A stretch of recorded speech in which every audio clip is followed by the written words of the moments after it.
Play dead कहानी की शुरुआत में हमें क्लोई नाम की एक लड़की दिखाई जाती है जो कि एक मेडिकल स्टूडेंट थी और कुछ साल पहले उसकी मॉम की मौत हो गई थी और इसी गम में उसके पिता ने आत्महत्या कर ली थी। क्लोई कॉल पर इंश्योरेंस वालों से बात कर रही होती है जो कि कहते हैं कि वो उसका घर अब नीलाम कर देंगे। तो क्लोई उनसे कहती है कि वो ऐसा बिल्कुल नहीं कर सकते क्योंकि उसके पिता उसके और उसके भाई के लिए घर छोड़कर गए हैं, पर वो उसका कॉल काट देते हैं और उसके बाद वो अपने भाई टीजे को कॉल करती है ताकि वो उसे इसके बारे में बता सके। उसका भाई टीजे रॉस नाम के एक लड़के के साथ होता है जो कि क्लोई का एक्स बॉयफ्रेंड था। जब वो अपनी बहन का कॉल आता हुआ देखता है तो वो उसे काट देता है क्योंकि अभी वो मिलकर एक शॉप में रॉबरी करने वाले थे ताकि उन्हें कुछ पैसे मिल सके और वो अपना लोन चुका सके। रॉस टीजे से कहता है कि वो इस बारे में अपनी बहन को बिल्कुल ना बताए, तो टीजे कहता है कि वो उसे कुछ भी नहीं बताएगा। उसके बाद वो उसे गाड़ी में ही रुकने के लिए कहता है और नकली गन लेकर वो शॉप के अंदर जाता है ताकि वो शॉपकीपर को डरा सके। तभी टीजे को अंदर से गोली चलने की आवाज आती है और रॉस भागते हुए बाहर आता है जिसे उस शॉपकीपर ने गोली मार दी थी। वो शॉपकीपर टीजे को भी शूट करता है लेकिन टीजे किसी तरह बच जाता है और गाड़ी से वहां से भाग निकलता है। वो भागकर तुरंत अपने घर जाता है जहां उसकी बहन उसे इस हालत में देखकर बहुत ही घबरा जाती है और उसके बाद वो उसके शरीर में लगे कांच को निकालती है। वो उससे पूछती है कि आखिर वो इतना जख्मी क्यों हुआ है, तो वो उसे सारी बात बताता है। तो उसे रॉस की चिंता होने लगती है। वो उसे कहती है कि बेशक रॉस ने उसे छोड़ा है लेकिन उसे उसकी अब भी चिंता है, तो उन्हें वापस वहां पर जाना चाहिए देखने के लिए कि वो सही है या नहीं। टीजे उसे बताता है कि अब तक तो वो मर चुका होगा। ये सुनकर क्लोई बहुत रोती है और याद करती है कि वो रॉस के साथ कितनी खुश थी। इधर रॉस की लाश के पास एक शेरिफ होता है जो उसकी लाश को उठाकर मॉर्ग में रखवा देता है। इधर क्लोई अपने भाई से पूछती है कि आखिर उन्होंने वो रॉबरी कैसे प्लान की थी, तो वो उसे बताता है कि रॉबरी उन्होंने फोन पर प्लान की थी। उसकी बहन उस पर गुस्सा करती है और टीजे से कहती है कि आखिर वो इतनी बड़ी मिस्टेक कैसे कर सकते हैं। अगर फोन पुलिस के हाथ लगा तो उसे 10 साल की जेल हो जाएगी। वो अपनी बहन से कहता है कि उन्हें वो फोन लाना ही होगा वरना उसे जेल की हवा खानी पड़ेगी। क्लोई उसकी मदद करने के लिए तैयार हो जाती है और वो लोग उस मॉर्ग के बाहर जाते हैं। क्लोई कैमरे के सामने जाती है तो हम देखते हैं कि कंट्रोल रूम में मॉर्ग पर्सन उसे देख रहा है। वो उससे कहती है कि यहाँ पर उसके दोस्त की लाश आई है और वो उसे आखिरी बार देखना चाहती है, तो वो दरवाजा खोल दे। इधर उसका भाई तार काट कर चुपके से वहाँ पर दाखिल होने की कोशिश करता है लेकिन उस पर मॉर्ग मैन का डॉग भौंकने लगता है जिससे वो बहुत ज्यादा डर जाता है। मॉर्ग मैन जब ये देखता है तो वो दरवाजे को नहीं खोलता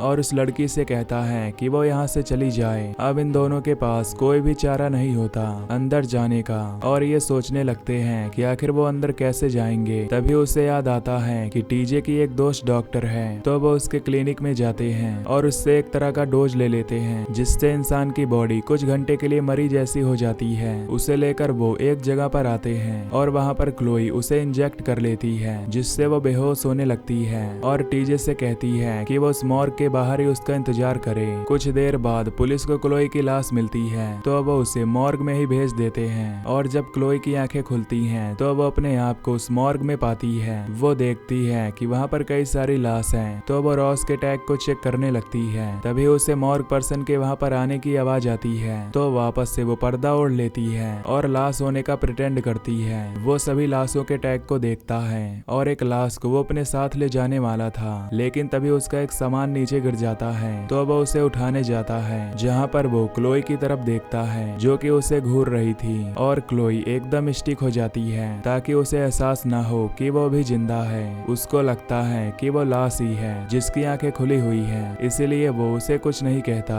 और एक लाश को लेकर वहां से चला जाता है। जब वो दरवाजे को बंद करता है तो क्लोई बड़ी चालाकी से वहां पर आकर उसके अंदर हाथ डाल देती है ताकि उसका दरवाजा बंद ना हो सके। उसके जाने के बाद वो बाहर निकलती है लेकिन अभी भी वो कुछ डिजी फील कर रही थी क्योंकि उस दवाई का असर अभी पूरी तरह खत्म नहीं हुआ था।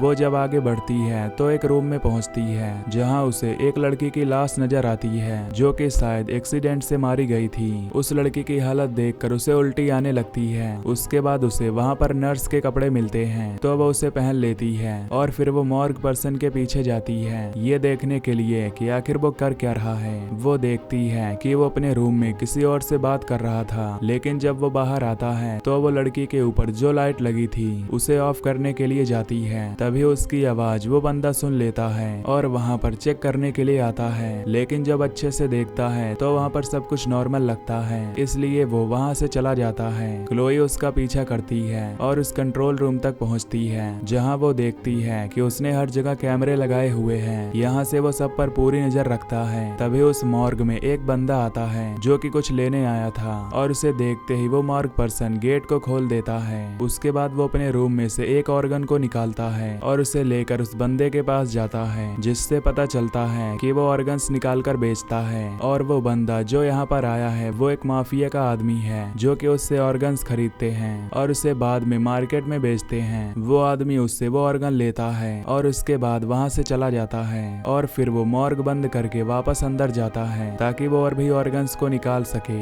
उसके बाद क्लोई एक रूम में जाती है जहाँ पर उसे रॉस की लाश मिलती है, और वो उसे देखकर बहुत ज्यादा रोती है और याद करती है कि कैसे वो साथ वक्त बिताया करते थे। तभी उसे उसके पेट में कुछ स्टिचेस नजर आते हैं, जिससे वो समझ जाती है कि उस बंदे ने उसके ही ऑर्गन्स निकाले थे। जब वो वहाँ से जा रही होती है तो अचानक रॉस उसका हाथ पकड़ लेता है और वो उससे कहता है कि वो मरा नहीं है। ये देखकर वो हैरान हो जाती है और वो उससे पूछती है कि आखिर वो जिंदा कैसे है। तो वो उसे बताता है कि वो पहले से ही जिंदा था, लेकिन उसे यहाँ पर मरा हुआ साबित करके वो लोग यहाँ पर ले आए हैं, और उसके बाद उन्होंने उसके अंदर से कुछ निकाला है और उसे बहुत ज्यादा दर्द हो रहा है। तो ये सब जानकर क्लोई बहुत ही डर जाती है और उससे कहती है कि वो चिंता ना करे, वो उसे यहाँ से निकाल कर ही रहेगी। क्लोई उसे बताती है कि मॉर्ग पर्सन के पास एक चाबी है जिसे वो लेने जा रही है, और उसके बाद वो सारे गेट्स को खोलकर यहाँ से भाग निकलेंगे। इधर मॉर्ग पर्सन एक लाश के पास होता है और वो अपने सारे सामान एक टेबल पर रख देता है, और उसके बाद ड्रिल मशीन ऑन करके उस लाश के रिब्स को काटता है, और फिर वो उसके अंदर से ऑर्गन्स निकालता है ताकि वो उसे बेच सके। क्लोई बहुत ही चुपके से उसके पीछे आती है और उसकी चाबी चुरा कर ले जाती है, और उसके बाद वो रॉस को उठाती है और उसे लेकर आगे बढ़ने लगती है। जब वो मेन डोर पर पहुंचती है तो सारे दरवाजे खोलकर वो बाहर निकलने वाली होती है, लेकिन तभी मॉर्ग पर्सन देखता है कि उसकी चाबी वहां से गायब हो चुकी है। ये देखकर वो समझ जाता है कि यहाँ पर जरूर कोई मौजूद है, और जब वो अपने कंट्रोल रूम में जाता है तो उसे सीसीटीवी फुटेज से पता चलता है कि यहाँ पर एक लड़की है जो कि लड़के को लेकर भाग रही है। वो कंट्रोल बटन से डोर बंद कर देता है, जिससे दोनों बाहर नहीं निकल पाते, और वो तुरंत वहाँ पर आकर उनके ऊपर जहरीली गैस छोड़ देता है, जिससे वो दोनों बेहोश हो जाते हैं और पकड़े जाते हैं। जब क्लोई की आंख खुलती है तो वो अपने आप को बंधा हुआ पाती है और अपने सामने वो रॉस को देखती है जो कि बेहोशी की हालत में पड़ा हुआ था। तभी वहाँ पर उसके सामने वो आदमी आता है और उसे बताता है कि उसका नाम कॉनर है और वो यहाँ पर कई सालों से काम कर रहा है। उसे कभी भी दिक्कत नहीं आई, लेकिन वो ना जाने कैसे यहाँ पर दाखिल हो गई और उसने सारी दिक्कत क्रिएट कर दी।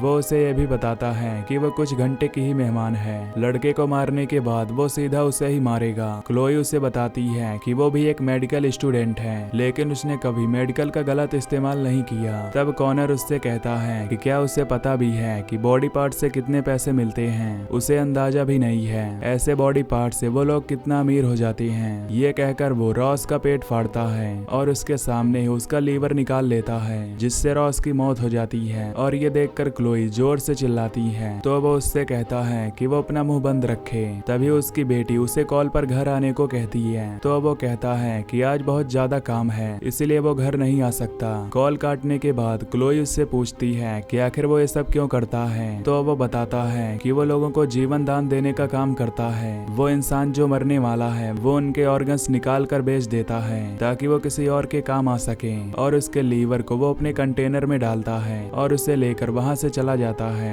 इधर क्लोई अकेली होती है, तो वो वहाँ से अपने आप को छुड़ाने की कोशिश करती है। वो किसी तरह अपने पैर को छुड़ा लेती है और उसके बाद वो टेबल की तरफ जाती है जहाँ वो एक सर्जिकल नाइफ लेती है, लेकिन उससे पट्टी नहीं काट पाती और वो नीचे गिर जाती है। तभी क्लोई कटिंग मशीन उठाती है और उससे उस पट्टी को काट देती है, और फिर वो अपने आप को आजाद करके वहीं पर छुप जाती है। वो बंदा जब मशीन की आवाज सुनता है तो उसे पता चलता है कि शायद वो वहाँ पर कुछ कर रही है, इसीलिए जब वो वहाँ पर जाता है तो देखता है कि वो वहाँ से गायब है। वो उसे वहाँ पर ढूंढने लगता है, लेकिन वो उसे कहीं नहीं मिलती। लेकिन तभी उसे लगता है कि शायद वो कंट्रोल रूम में होगी, तो वहाँ से चला जाता है। तभी क्लोई वहाँ से बाहर निकलती है। क्लोई एक स्ट्रेचर के नीचे छुपी हुई थी और वो रॉस से कहती है कि वो उसकी मौत का बदला जरूर लेगी। जाएगी। वो गैस सिलेंडर अपने साथ ले जाती है और उससे एविडेंस रूम का दरवाजा तोड़ देती है और उसके अंदर जाकर रॉस के फोन को चुराने की कोशिश करती है ताकि वो उसे डिस्ट्रॉय कर दे और उसका भाई जेल ना जा सके।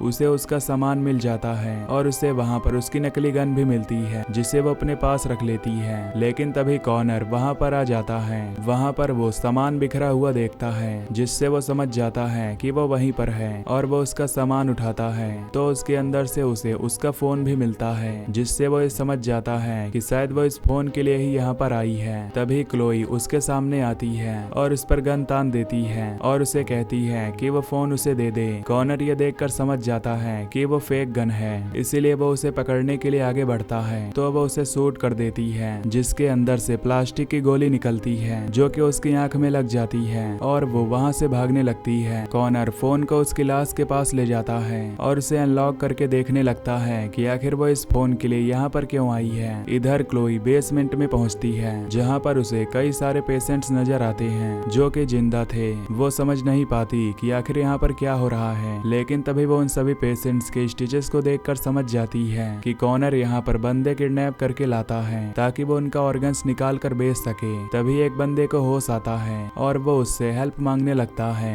ये देखकर वो बहुत डर जाती है और रोने लगती है। तभी कॉनर कंट्रोल रूम में जाता है और क्लोई को देख लेता है। वो उसे कहता है कि उसे पता चल गया है कि आखिर उसे फोन क्यों चाहिए। उसका भाई टीजे अब नहीं बच सकता और ये फोन अब वो पुलिस के हवाले कर देगा। ये देखकर वो बहुत ही घबरा जाती है और भागकर वो कॉनर के रूम में जाती है और कॉनर अपने कुत्ते को उसका पीछा करने के लिए कहता है। तब उसका डॉग उसे ढूंढने लगता है ताकि वो उसे काट खाए और क्लोई उसके ऑफिस से अपने भाई टीजे को फोन करती है और उसे बताती है कि यहाँ पर बहुत ज्यादा खतरा है तो वो यहाँ से चला जाए। यहाँ पर बहुत ही गंदे काम हो रहे हैं जिसके बारे में वो उसे नहीं बता सकती। तभी कॉनर वहाँ पर आ जाता है और वो उसे कहता है कि उसने फोन की लाइन अब काट दी है। वो अपने डॉग को आदेश देता है उसे पकड़ने के लिए तो वो डर कर वहाँ से भागने लगती है। इधर टीजे पुलिस स्टेशन में कॉल करता है और उससे मिलने के लिए एक शेरिफ आता है जहाँ वो उसे बताता है कि वो सारी चीज कॉन्फेस करने के लिए तैयार है लेकिन उसकी बहन अंदर फंसी हुई है तो वो उसे छुड़ा कर लाए। उसकी बहन भागकर तुरंत गेट के पास पहुंचती है ताकि वो वहां से भाग सके। तब वो कुत्ता उसका पीछा नहीं छोड़ रहा होता लेकिन तभी उसे कॉनर का कंटेनर नजर आता है जिसके अंदर उसने रॉस का लीवर रखा हुआ था। ये देखकर वो उस लीवर को उस कुत्ते को फीड कर देती है और वो तुरंत दरवाजे को बंद कर देती है। उसके बाद वो कंट्रोल रूम में जाती है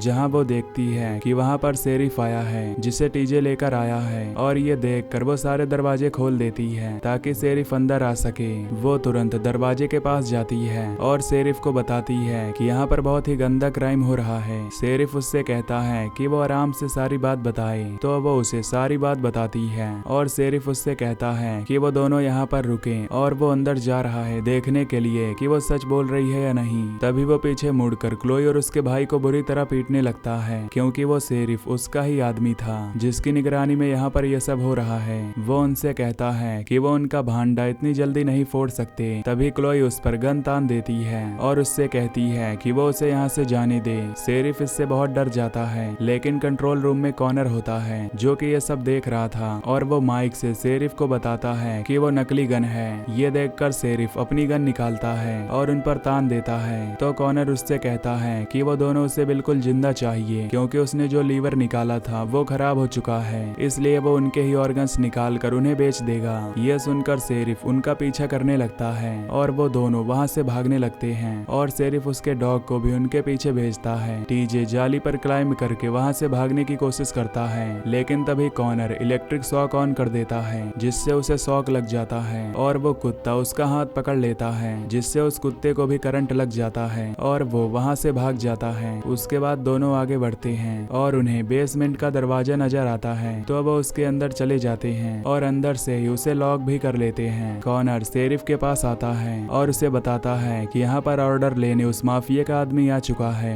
उसके पास जो लीवर था वो उसका कुत्ता खा गया है जिसकी वजह से अब उन दोनों को उन्हें पकड़ना होगा ताकि वो उस बंदे को लीवर दे सके। शेरिफ उससे कहता है कि उस बंदे को ये पता नहीं चलना चाहिए कि वो भी वहाँ पर मौजूद है वरना वो सबको बता देगा कि पुलिस भी इसमें शामिल है। कॉनर बाहर जाता है और मेन दरवाजा खोल देता है। तभी उस आदमी की नजर पुलिस वाले की गाड़ी पर जाती है जिससे वो समझ जाता है कि पुलिस वाला भी उससे मिला हुआ है। शेरिफ ये सारी बात सुन लेता है तो वो उसे शूट कर देता है, जिससे वो जख्मी हो जाता है। कॉनर उससे पूछता है कि आखिर उसने ये क्यों किया, तो वो उसे बताता है कि उसे ये बात पता चल गई थी। उसके बाद दोनों उसे अंदर ले जाते हैं ताकि वो उसे जान से मार सके। इधर क्लोई और रॉस एक जाली से ये सब देख रहे होते हैं। उसके बाद कॉनर अपने ऑफिस में जाकर अपने कस्टमर को कॉल करता है और उसे कहता है कि उसे एक्स्ट्रा चार्जेस लगेंगे क्योंकि जो उसका लीवर था वो खराब हो गया है और वो दूसरा अरेंज करने के लिए जा रहा है। वो उसकी बात मान लेता है और कहता है कि वो जैसा भी है भेज दे। इधर दोनों भाई बहन जाली खोलते हैं ताकि वो उस आदमी की मदद कर सके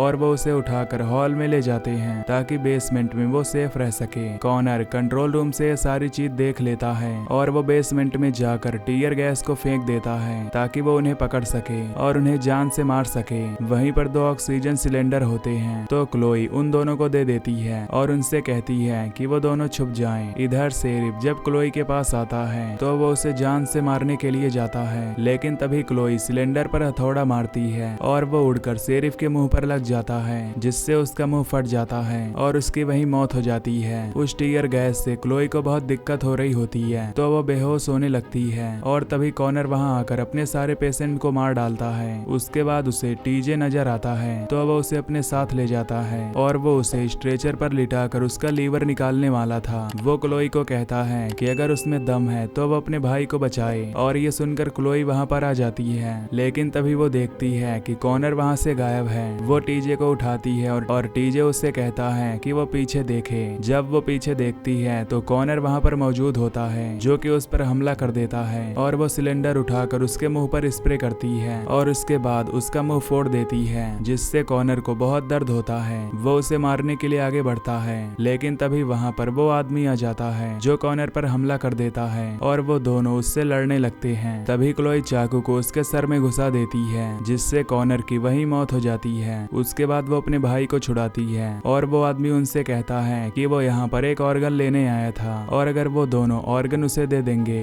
तो वो उन्हें वो सारे पैसे दे देगा। ये सुनकर क्लोई कॉनर को स्ट्रेचर पर लिटाती है और उसके बाद उसका ऑर्गन निकाल कर कंटेनर में डालती है और फिर वो उस आदमी को देती है तो वो उन्हें सारे पैसे दे देता है, जिससे वो अपना लोन भी चुका सकते थे। वो तीनों उस मॉर्ग से बाहर निकलते हैं और क्लोई टीजे को रॉस का फोन दिखाती है जिसे चुरा कर वो वहां से ले आई थी और अब उसका भाई जेल भी नहीं जाने वाला था। वो बंदा उनका शुक्रिया अदा करता है उसकी जान बचाने के लिए और उसके बाद वो उन्हें लिफ्ट भी देता है। तो दोस्तों, अगर आपको ये वीडियो पसंद आई हो तो चैनल को सब्सक्राइब कर दीजिए। Till then take care, love you, bye bye.